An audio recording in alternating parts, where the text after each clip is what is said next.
મારું નામ પાટલિયા ભાવનાબેન છે। હું અમરેલી જિલ્લાની પ્રમુખ છું અને અમે વર્ષોથી સરકાર પાસે એક જ માગણી કરીએ છીએ કે અમને સમાજજનક વેતન આપો। કેટલી રેલી કરી, કેટલા આવેદન કર્યા, કેટલી વાર કમિશનર સાથે બેઠક કરી, સચિવ સાથે બેઠક કરી, પણ કોઈ પણ જાતનો અમારા પ્રશ્નનો, અમારી જે 12 માંગણી છે એમાંથી એક પણ માંગણીનો ઉકેલ આવેલ નથી, સિવાય કે એક નવા મોબાઈલ આપ્યા। પણ જેવા નવા મોબાઈલ આપ્યા એટલી અમારે એપ્લિકેશન અને એટલું કામનું ભારણ છે, છતાંય અમે કામ કરવાની ના જ નથી પાડતા। પણ અમને સન્માનજનક વેતન આપવું જોઈએ, જે નામદાર હાઈકોર્ટે ચુકાદો આપ્યો 24,800 અને 20,300, તો એના માટે સરકાર અમારી સામે અપીલમાં ગઈ સુપ્રીમ કોર્ટમાં અમે પણ કેસ દાખલ કર્યો છે અને અત્યારે અમારો કેસ ટેબલ પર પણ આવી ગયો છે। ત્યાં સુધી અમે સરકારને એમ કહીએ છીએ કે જ્યાં સુધી સુપ્રીમનો ચુકાદો ન આવે ત્યાં સુધી અમને વચગાળાનું વેતન આપો।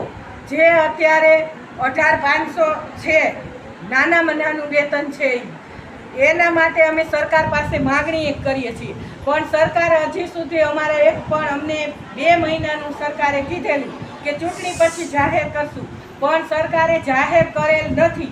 તો હવે એના માટે અમે આજરોજ અમરેલીમાં આખા જિલ્લાની બહેનો, તમે જોવો છો એટલા બહેનો હાજર છે, એટલા બહેનોને અમે ગાંધીનગર 9મા મહિનામાં એટલે કે સપ્ટેમ્બર માસમાં અમે મોટું આંદોલન કરવાના છીએ।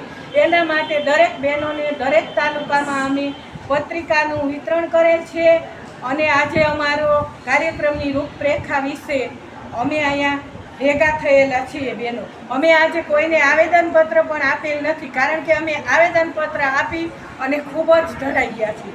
અમારો કોઈ પણ પ્રશ્નનો ઉકેલ આવેલ નથી, માટે અમે સરકારને વહેલી તકે અમારું ન્યૂનતમ વેતન ચાલુ કરે એવી માગણી કરીએ છીએ અને કાયમી નોકરિયાતમાં પણ અમારી ગણતરી કરવામાં આવે, વેકેશનના લાભ મળે અને જે ખાસ કરીને બાળકોને જે ક્રૂર મસ્કરી રૂપે વેતન આપવામાં આવે છે કે જે તેના વિશે બાળકોને જે અત્યારે પૂરક આહાર માટે પૈસા આપવામાં આવે છે એમાં તો ક્રૂર મસ્કરી જ છે।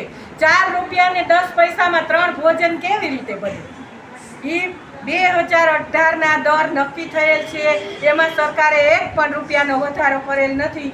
મોંઘવારી દિવસે દિવસે વધે છે, પણ બાળકોના પોષણ આહારમાં તો એના 1 પૈસા અને 3 રૂપિયામાં ફળ। તો અત્યારે 3 રૂપિયામાં ફળ કયું બજારમાં મળે છે?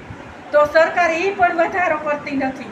તો અમારા એક પણ પ્રશ્નનો સરકાર ઉકેલ નહીં આપે તો અમે આના પછીનું અમે ઉગ્ર આંદોલન કરવાના છીએ સપ્ટેમ્બર મહિનામાં।